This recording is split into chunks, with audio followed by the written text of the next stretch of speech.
Hello friends, myself Patel Rumi, Ashwamik Vidya, Standard 8, Subject Science, Chapter 4, પદાર્થ ધાતુ અને અધાતુ. મિત્રો આપણે આગલા વિડિયો લેક્ચરમાં ઓક્સિજનની પાણી સાથેની પ્રક્રિયા જોઈ હતી. તે સિવાય ધાતુઓ પાણી સાથે કઈ રીતે પ્રક્રિયા કરે છે એના વિશે માહિતી મેળવી હતી કે ધાતુ છે એ ધાતુ પાણી સાથે પ્રક્રિયા કરે છે. કેટલીક અધાતુઓ છે એ અધાતુઓ પણ પાણી સાથે પ્રક્રિયા કરે છે. ઉદાહરણ તરીકે આપણે સોડિયમની વાતો કરી હતી કે સોડિયમ ધાતુને પાણીમાં જો રાખવામાં આવે છે રાખી શકાતું નથી. સામાન્ય કારણ કે સોડિયમ ધાતુ એ ખૂબ જ જલદ ધાતુ છે. જો એને પાણીમાં આપણે રાખવામાં આવે તો એ પાણીમાં જો હોય તો એ ખૂબ જ જોરથી ધડાકા કરે છે. એ જ રીતે અધાતુની વાતો કરી હતી. અધાતુ કઈ હતી મિત્રો? ફોસ્ફરસ એ અધાતુ હતી. અધાતુની જે અધાતુ છે ફોસ્ફરસ છે એને શેમાં રાખવામાં આવે છે? એને પાણીમાં રાખવામાં આવે છે કારણ કે હવા સાથે પ્રક્રિયા કરે છે એટલા માટે. તો મિત્રો હવે આજના વિડિયો લેક્ચરમાં આપણે માહિતી મેળવવાના છે કે એસિડ સાથેની પ્રક્રિયા. જે ધાતુ છે અને અધાતુ છે એસિડ સાથે કઈ રીતે પ્રક્રિયા કરે છે એ. મિત્રો અહીંયા કોષ્ટક દ્વારા આપણે માહિતી મેળવીશું કે કસનળી છે, કેટલી કસનળી લેવાની છે? અલગ અલગ આપણે 6 કસનળી લેવાની છે. એ કસનળીના નામ આપવાના છે A B C D E અને F.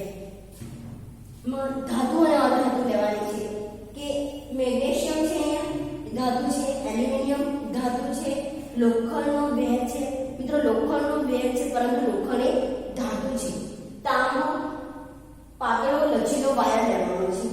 કોલસો અને સલ્ફર. મિત્રો તમે જાણી શકો કે મેગ્નેશિયમ, એલ્યુમિનિયમ, લોખંડ, તાંબુ એ ધાતુ છે જ્યારે કોલસો અને સલ્ફર એ અધાતુઓ છે. અધાતુની એસિડ સાથેની પ્રક્રિયા જોવાની છે. મિત્રો તમે આ 6 ટેસ્ટ ટ્યુબ એટલે કે કસનળી લો. કસનળીને નામ આપો A B C D E F. કસનળીમાં નામ આપ્યા છે આપણે જાણીએ છીએ કે મેગ્નેશિયમ, લોખંડ, એલ્યુમિનિયમ, કોપર, કોલસો અને સલ્ફર છે. દરેકને કસનળીમાં થોડા પ્રમાણમાં લો. કોઈની વરાળ લેવાની હશે તો કોઈની પટ્ટી લેવાની હશે. કોલસો અને સલ્ફરને પણ આપણે એ જ રીતે લઈશું અને ત્યારબાદ એમાં મંદ હાઇડ્રોક્લોરિક એસિડ નાખવાનું છે. શું નાખવાનું છે? મંદ હાઇડ્રોક્લોરિક એસિડ. મંદ હાઇડ્રોક્લોરિક એસિડને ઓરડાના તાપમાને અને ફરી ગરમ કરીએ છીએ ત્યારે શું પરિવર્તન આવે છે એ જાણવાનું છે. તો મિત્રો જોઈશું આપણે કે કસનળી એ લઈશું. એમાં શું લઈશું? કઈ ધાતુ લઈશું? મેગ્નેશિયમની પટ્ટી લઈશું અને મંદ એ જે કસનળી છે એ કસનળીમાં મંદ હાઇડ્રોક્લોરિક એસિડ નાખીશું આપણે અને ત્યારબાદ આપણે અવલોકન કરીએ અને નિહાળીએ કે એ ઓરડાના તાપમાને આપણને શું જોવા મળે છે અને એને ફરી ગરમ કરીએ ત્યારે આપણને એમાં શું પરિવર્તન જોવા મળે છે. મિત્રો જે આ મંદ હાઇડ્રોક્લોરિક એસિડ સાથેની મેગ્નેશિયમની પટ્ટી સાથે જે પ્રક્રિયા થાય છે જ્યારે ઓરડાના તાપમાને એની પ્રક્રિયા થશે નહીં. જ્યારે એને ફરી ગરમ કરવામાં આવે છે ત્યારે શું થશે મિત્રો?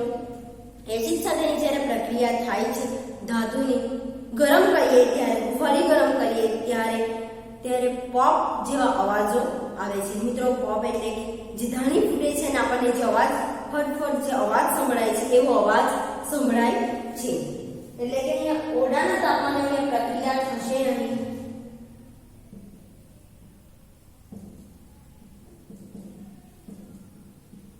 જ્યારે એને ફરી ગરમ કરવામાં આવે છે ત્યારે પ્રક્રિયા થાય છે.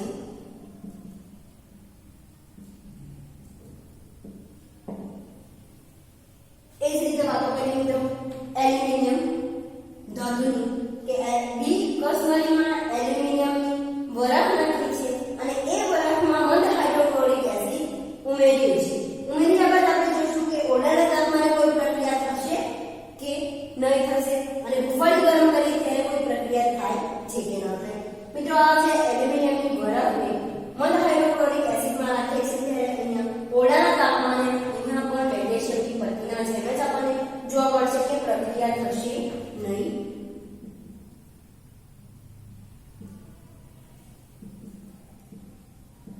પરંતુ જ્યારે એને ફરી ગરમ કરવામાં આવે છે જ્યારે બી કસનળી એટલે કે એલ્યુમિનિયમની વરાળ વાળી જે કસનળી છે એને ગરમ કરવામાં આવે છે ત્યારે અહીંયા પ્રક્રિયા થાય છે. રીતે વાત કરીએ મિત્રો, કસનળી, શી અને લોખંડની વરાળ છે. તો એ ઓરડાના તાપમાને એમાં પ્રક્રિયા થશે નહીં.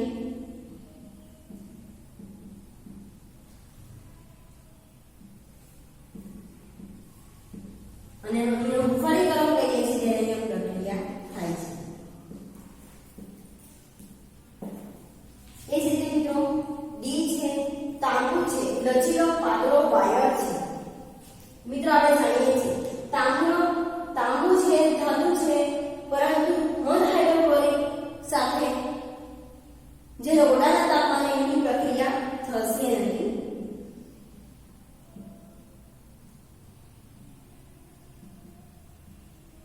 અને મિત્રો જે હાઇડ્રોક્લોરિક એસિડ સાથે જો એની પ્રક્રિયા કરવામાં આવે છે, હુંફાળી ગરમ કરીએ ત્યારે પણ અહીંયા પ્રક્રિયા થશે નહીં.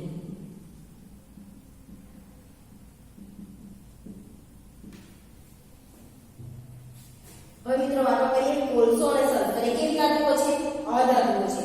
કોલસાને મંદ હાઇડ્રોક્લોરિક એસિડ સાથે પ્રક્રિયા કરે ત્યારે કોઈ પ્રક્રિયા થશે ના મિત્રો, અહીંયા કોઈ પ્રક્રિયા થશે નહીં. અને જ્યારે એને હુંફાળી ગરમ કરીએ છીએ ત્યારે પણ કોઈ પણ જાતની પ્રક્રિયા થશે નહીં. હવે વાતો કરીએ સલ્ફરની. સલ્ફર એ કેવી ધાતુ છે? ધાતુ કે અધાતુ? મિત્રો સલ્ફર એ અધાતુ છે. અધાતુને પણ મંદ હાઇડ્રોક્લોરિક એસિડ સાથે પ્રક્રિયા કરે છે કે નહીં કરે છે? તો એ પણ અહીંયા જે ઓરડાના તાપમાને પણ પ્રક્રિયા થશે નહીં. અને ત્યારબાદ એને હુંફાળી ગરમ કરવામાં આવે છે ત્યારે પણ એ પ્રક્રિયા થશે નહીં.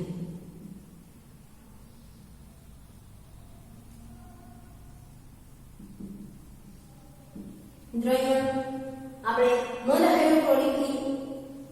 હાઇડ્રોક્લોરિક એસિડની ધાતુ અને અધાતુઓની જે પ્રક્રિયા થાય છે કે નહીં થાય એના વિશે માહિતી મેળવી છે. તો હવે મિત્રો આપણે માહિતી મેળવીશું કે મંદ સલ્ફ્યુરિક એસિડ સાથેની પ્રક્રિયા, કોઈ ધાતુ અને અધાતુની મંદ સલ્ફ્યુરિક એસિડ સાથેની પ્રક્રિયા.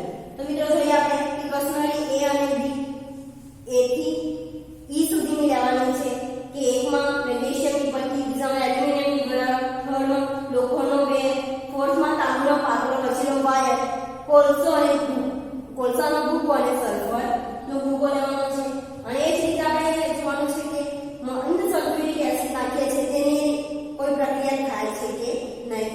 મિત્રો ટેસ્ટ એ છે કસનળી એમાં મેગ્નેશિયમની પટ્ટી લઈએ છીએ આપણે અને ત્યારબાદ મંદ સલ્ફ્યુરિક એસિડને જો નાખીએ છીએ તો અહીંયા પ્રક્રિયા થાય છે કે નહીં થાય છે એના વિશે માહિતી મેળવવાની છે. તો અહીંયા પણ ઓરડાના તાપમાને મેગ્નેશિયમની પટ્ટી મંદ સલ્ફ્યુરિક એસિડ સાથે પ્રક્રિયા કરતી નથી, એટલે કે અહીંયા પ્રક્રિયા થશે નહીં. જ્યારે મેગ્નેશિયમની પટ્ટીને હુંફાળી ગરમ કરવામાં આવે છે ત્યારે અહીંયા પ્રક્રિયા થાય છે, એટલે કે અહીંયા પ્રક્રિયા થશે. તે જ રીતે મિત્રો વાતો કરીએ કે એલ્યુમિનિયમની વરખ છે. એ એલ્યુમિનિયમની વરખને કસનળીમાં લયા બાદ આપણે જો એમાં મંદ સલ્ફ્યુરિક એસિડ ઉમેરીએ છીએ ત્યારે ઓરડાના તાપમાને એમાં પણ કોઈ પણ જાતની પ્રક્રિયા થતી નથી, પરંતુ એ જે મંદ સલ્ફ્યુરિક એસિડને હુંફાળી જે કસનળી છે એ કસનળીને જ્યારે આપણે ગરમ કરીએ છીએ હુંફાળી ગરમ કરતા અહીંયા પ્રક્રિયા થાય છે. પ્રક્રિયા થશે નહીં. મિત્રો પ્રક્રિયા થાય છે.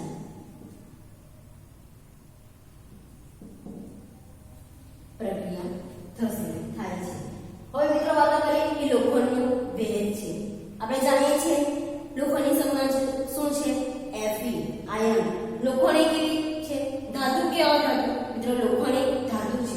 તો અહીંયા પણ સેમ પ્રક્રિયા થશે કે ઓરડાના તાપમાને કોઈ પ્રક્રિયા થશે નહીં, પરંતુ હુંફાળી ગરમ કરીએ છીએ ત્યારે પ્રક્રિયા થાય છે. પ્રક્રિયા થશે નહીં, અહીંયા પ્રક્રિયા થશે. એ જ રીતે વાતો કરીએ મિત્રો કે તાંબુ છે. તાંબુની મંદ હાઇડ્રોક્લોરિક એસિડ સાથેની પ્રક્રિયા જોઈએ કે ઓરડાના તાપમાને પણ એમાં કોઈ પણ જાતની પ્રક્રિયા થતી નથી, અને જ્યારે એને હુંફાળી ગરમ કરીએ છીએ ત્યારે પણ પ્રક્રિયા ન થાય છે. પરંતુ મિત્રો એ જે તાંબાની પાતળો વાયર છે, તાંબા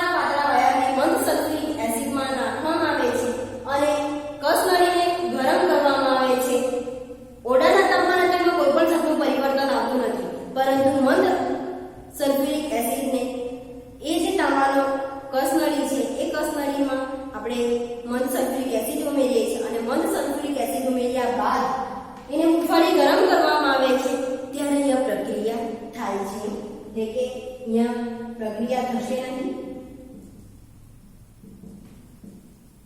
પરંતુ અહીંયા પ્રક્રિયા થશે જ્યારે અહીંયા આપણે હાઇડ્રોક્લોરિક એસિડમાં જોયું હતું કે અહીંયા પ્રક્રિયા થતી નથી જ્યારે સલ્ફ્યુરિક એસિડમાં એની પ્રક્રિયા થાય છે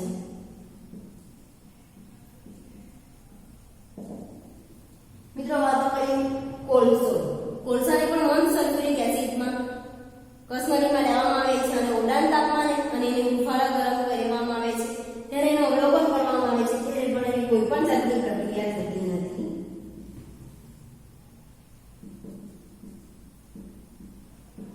હુંફાળી ગરમ કરીએ છીએ ત્યારે પણ પ્રક્રિયા થશે નહીં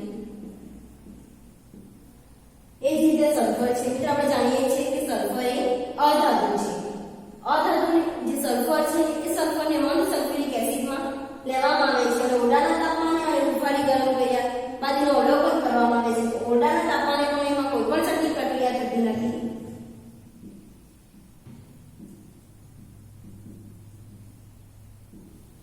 અને હુંફાળી ગરમ કરવામાં આવે છે ત્યારે પણ એમાં કોઈ પણ જાતની પ્રક્રિયા થતી નથી પ્રક્રિયા થશે નહીં મિત્રો અહીંયા જે આપણે જે કસનળી છે કસનળીને ગરમ કરીએ છીએ અને ઓરડાના તાપમાને બંને ગરમ કર્યા વગર અને ગરમ કર્યા બાદ આપણે અવલોકન કરીએ છીએ તો જે ગરમ કરીએ છીએ ત્યારે આપણને પોપ જેવો અવાજ સંભળાય છે અને હાઇડ્રોજન વાયુ છે હાઇડ્રોજન વાયુનો આપણને અવાજ ખબર પડે છે કે મિત્રો આપણે અહીં જાણી શકીએ કે ધાતુ છે એ ધાતુ હાઇડ્રોક્લોરિક એસિડ અને સલ્ફ્યુરિક એસિડ મંદ સલ્ફ્યુરિક એસિડ સાથે પ્રક્રિયા કરે છે જ્યારે અધાતુઓ હાઇડ્રોક્લોરિક એસિડ અને મંદ સલ્ફ્યુરિક એસિડ સાથે પ્રક્રિયા કરતી નથી કે મિત્રો ધાતુ એ મંદ હાઇડ્રોક્લોરિક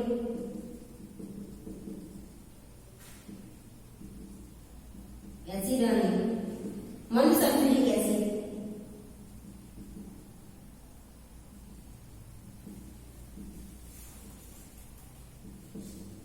સાથે પ્રક્રિયા કરે છે મિત્રો એ ધાતુની વાતો કરી છે કે ધાતુ એ મંદ હાઇડ્રોક્લોરિક એસિડ અને મંદ સલ્ફ્યુરિક એસિડ સાથે પ્રક્રિયા કરે છે પરંતુ કોપર એ હાઇડ્રોક્લોરિક સાથે કોપર એ હાઇડ્રોક્લોરિક એસિડ સાથે પ્રક્રિયા કરતી નથી જ્યારે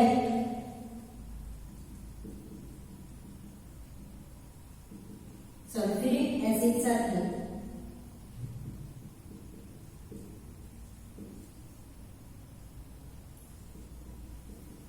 પ્રક્રિયા કરે કે મિત્રો આ જે કોપર છે અહીંયા પણ આપણે જોયું છે કે કોપર એ હાઇડ્રોક્લોરિક એસિડ સાથે પ્રક્રિયા કરતી નથી પરંતુ સલ્ફ્યુરિક એસિડ સાથે પ્રક્રિયા કરે છે જ્યારે અધાતુની વાતો કરી તો અધાતુ એ હાઇડ્રોક્લોરિક એસિડ સાથે પણ પ્રક્રિયા કરતી નથી અને મંદ સલ્ફ્યુરિક એસિડ સાથે પણ પ્રક્રિયા કરતી નથી અધાતુ એ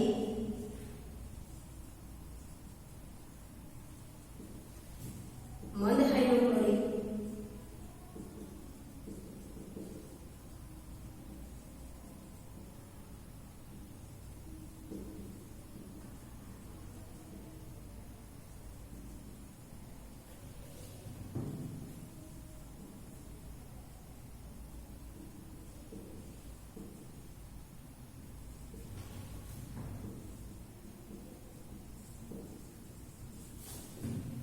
મિત્રો અધાતુ એ મંદ હાઇડ્રોક્લોરિક એસિડ અને મંદ સલ્ફ્યુરિક એસિડ સાથે પ્રક્રિયા કરતી નથી આ કોષ્ટક પરથી આપણને ખબર પડે છે મિત્રો કે જે ધાતુઓ છે એસિડ સાથે પ્રક્રિયા કરે છે કે નહીં કરે છે આપણને કોષ્ટક દ્વારા ચોખ્ખી અને સચોટ માહિતી મળી શકે છે કે ધાતુ એસિડ સાથે પ્રક્રિયા કરે છે જ્યારે અધાતુ એસિડ સાથે કોઈ પણ જાતની પ્રક્રિયા કરતી નથી થેન્ક યુ